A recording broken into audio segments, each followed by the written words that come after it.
वाले से कि पाकिस्तानी दहशतगर्द हैं और पाकिस्तानी समझते हैं कि इंडियन बहुत अच्छे हैं, ठीक है। लेकिन ओवरऑल अगर आप बात करें, यहाँ के लोग दलेर हैं। ये डरता नहीं है, ये मुल्क डरता नहीं है किसी से भी। सी स्टॉल में मारा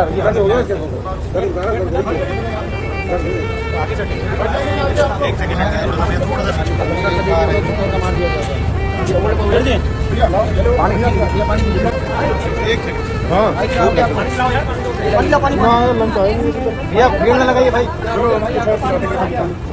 जो मीडिया ना हो वो लोग बाहर हो जाइए प्लीज। सिर्फ मीडिया वाले मेरे से बात करो, मेरे से बात सुनिए, माइक मुझे पकड़ा। माइक क्यों? आप मेरे माइक को हाथ ना लगाओ, माइक को हाथ ना लगाओ। आप मुसलमान हैं? अल्हम्दुलिल्लाह। वही तो आप दहशतगर्द लग रहे हैं, वही तो आप दहशतगर्द लग रहे हैं। किस लहजे से, किस बात? आप जो कर रहे हैं दहशतगर्दी को सपोर्ट कर रहे हैं। ये दहशतगर्दी हो? आप दहशतगर्दी को सपोर्ट कर रहे हैं। आप जो है ना एक फितना है, आप औरत के नाम पे एक फितना है। और तुम्हारे घर की औरतें होंगी, तुम्हारे घर की औरतें होंगी। मेरे पे बात मत करो, चीर के रख दूंगी तुम्हें, चीर के रख दूंगी तुम्हें। बांग्लादेश को इसका नुकसान होगा या फायदा होगा? सर भाई ने बिल्कुल ठीक बात की है। अच्छा जी, लेकिन पाकिस्तान में ऐसी सिचुएशन होती नजर आ रही है? बिल्कुल होगी इंशाल्लाह। सब निकलेंगे, हम इधर खड़े हैं, खान साहब के लिए निकलेंगे। अवाम के वोटों से ही नहीं आया, जो चोर डकैती कर कर आया है, जिसके पास ना मैंडेट है, अवाम उसको गालियां देती है, अवाम उसको कहती है बूट पॉलिश कहती है। मतलब उसकी पाकिस्तान में इज्जत नहीं है, बाहर की इज्जत करेगा कोई? मैं अभी एक जुमला रिपीट किया है, मैं रिपीट कर देता हूँ कि उसको आप इंडिविजुअली ना देखो कि वो शबाश क्या हुआ है। पाकिस्तान में इज्जत नहीं है। छोटी मोटी बात नहीं होती। जब आप किसी एक मुल्क में जाते हैं, वहाँ पर आपको वेलकम नहीं किया जाता है, तो ये क्या सिग्निफाई करता है? अभी खाना हमें अच्छा नहीं लगा, मैं उसकी इज्जत नहीं कर सकता। आप कह रही है दुनिया में उसकी क्यों नहीं कर रही भाई इज्जत?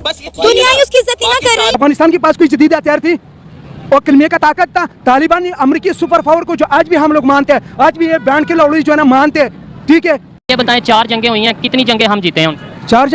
4 जंगों में हम लोगों ने सारा जीते हैं। लेकिन हम लोगों ने पता है क्या, हमने हर किस शख्स किस वो जो 93,000 सिलेंडर हुए थे वो फिर किसके हुए थे? भाईजान मेरा भी बात सुन लो ना, तुम हमारा को भी टाइम दियो ना। जब देखो किए हैं इंडिया तो आए दिन मजाक। इंडिया के जो मिसाइल हैं वो कामयाब मिसाइल नहीं है, जो हमारे पास मिसाइल वो कामयाब मिसाइल हैं। अच्छा। इतनी इंडिया चाहे कितनी भी तरक्की कर सके ना, हम इधर मुसलमान रहते हैं इसलिए इधर मुसलमान रहते हैं, इसके साथ ईमान की कुव्वत होता है। तो मुसलमानों की अगर बात कर लेते हैं, इधर तो 25 करोड़ या 26 करोड़ अगर मुसलमान रहते हैं, वहाँ पे 30-32 करोड़ मुसलमान रहते हैं, वो भी वहाँ की फौज में शामिल हैं। तो मुसलमान वहाँ भी हैं, मुसलमान यहाँ भी हैं, फिर उधर भी ईमान होगा है या ईमान से काम नहीं चलता। ईमान बहुत अच्छी चीज़ है, ईमान पे ही पाकिस्तान कायम है। लेकिन अगर सिर्फ ईमान से ही काम चलता है तो फिर ये बताएं हमने एटम बम क्यों बनाए, मिसाइल क्यों बनाए? हम तब भी ये कह देते भाई ईमान है, बस ठीक है। ज़ाहिर अपनी हिफाजत, तो अल्लाह ताला ने भी कहा ना कि अपनी हिफाजत जरूर करो।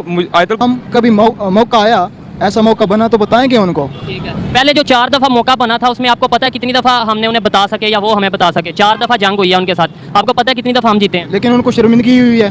पाकिस्तान में असल मुद्दा ये है, आपका भी सवाल इसी बुनियाद पे है कि मोदी की इज्जत हुई है, जनाब शहबाज शरीफ की नहीं हुई।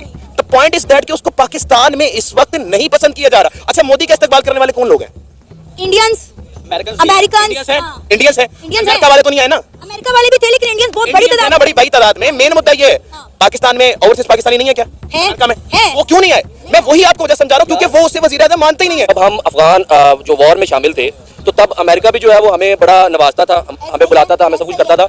इंडिया के साथ उनकी 1-on-1 जो है वो जो वो ट्रेड है, उनकी इकोनॉमिक पॉलिसीज उस तरह की हैं, तो उनके साथ ताल्लुकात इस बेस पे हैं। दूसरे नंबर पे हमारे साथ सिर्फ ये थे कि हम अपनी जो मैन पावर यूज करते थे, जो फोर्स यूज करते थे, उसकी अब उनको जरूरत नहीं है, तो वो हमें इसलिए वो उस तरह ना हमें वेलकम करेंगे, ना तो कहीं पर हमारा रिगार्ड करेंगे। चेंज तब आता है जब आप किसी न्यू को चांस देंगे, उसको पता है कि अपने वहाँ को कैसे टैकल करना है, कैसे इस चीज को लेके चलना है। हम देखते हैं कि हमारे पाकिस्तान के अंदर सियासतदानों की ड्रामेबाजियां नहीं खत्म होती हैं। कोई किसी को दूध पिलाने के लिए पहुंचा हुआ है कि दूध P low. War of terror में हमने 14,000 बच्चे मरवाए हैं अपने।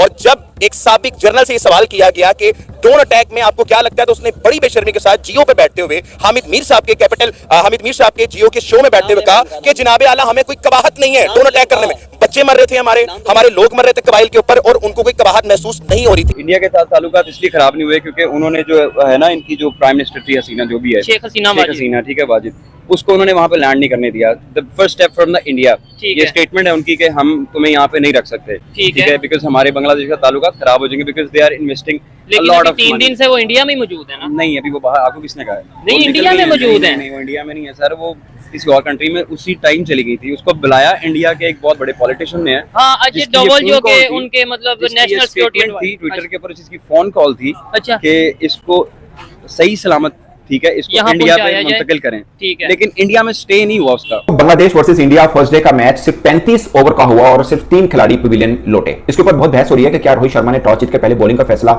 ठीक था या पहले बैटिंग कर लेनी चाहिए बेहतर था। फिर उधर से बांग्लादेश ने एक स्पिनर ऐड किया ताजुल इस्लाम, तो कहीं इनको भी कुलदीप यादव को ऐड ऑन करना चाहिए था, लाइक सिराज को या दीपक को ड्रॉप करके, आकाशदीप को ड्रॉप करके। आई गेस के एक विनिंग कॉम्बिनेशन को कोई कप्तान छेड़ता नहीं। और दूसरा मुझे लगता है कि पिच रीड आप ये समझें कि रोहित शर्मा से गलत हुई है तो ये सूरज को चिराग दिखाने वाली बात होगी। और अगेन 5 दिन का टेस्ट मैच होता है, पहले दिन सिर्फ 35 ओवर के खेल के बाद हम नतीजा नहीं निकाल सकते कि पिच कैसी है। और अगर उस तरह से आना है तो मुझे लगता है कि 12 ओवर में 29 रन देकर आप 2 खिलाड़ी आउट कर चुके हुए थे। उसके बाद बांग्लादेश थोड़ा बेहतर बैटिंग जरूर की है। और एक पर्सपेक्टिव ये जरूर कह सकते हैं कि इस पिच में पहले दिन में फास्ट बॉलर के लिए बहुत ज्यादा नहीं मिला, क्योंकि बुमराह ने एक विकेट नहीं ली और बहुत कम टाइम ऐसा होता होगा कि जिस दिन बुमराह बॉल करे और वो विकेट ना ले। 107 रन बनाए हैं, 3 आउट हैं बांग्लादेश के। आउट होने वाले बैट्समैन जाकिर 24 बॉल खेला, 0 पे आउट हुआ है, और शादमान 24 रन बनाए उसने।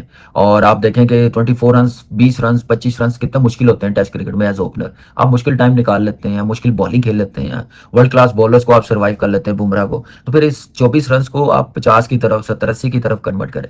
एज अ प्लेयर भी कॉन्फिडेंस आएगा और टीम में भी कॉन्फिडेंस आएगा। ड्रेसिंग रूम में थोड़ी पॉजिटिव चीजें होना शुरू हो जाएगी कि आप खेले हैं, किस टेक्निक के साथ खेलने हैं। आधे ओवर तो मैडन कर दिए बुमराह ने, मतलब मैडन खेले उन्होंने या कर दिए, जो मर्जी समझ लीजिए। 2.11 की इकोनॉमी है, 2.11 की इकोनॉमी। दूसरे सिराज की इकोनॉमी आप चेक करें 3.86 की, ऑलमोस्ट 4 की इकोनॉमी है। मुझे लगता है कि टेस्ट के अंदर सिराज की इकोनॉमी थोड़ी सी डिस्टर्बिंग जरूर है। और दीप जो है, आकाशदीप, उन्होंने 10 ओवर में 4 मैडन किए, 34 रन दिए और 2 विकेट्स लिए हैं। अच्छे बॉलर हैं, मतलब सही इनकी धार रफ्तार नजर आती है, शानदार है। और अश्विन ने भी 1 विकेट लिया, 9 ओवर में 22 रन दिए, कोई मैडल नहीं किया उन्होंने।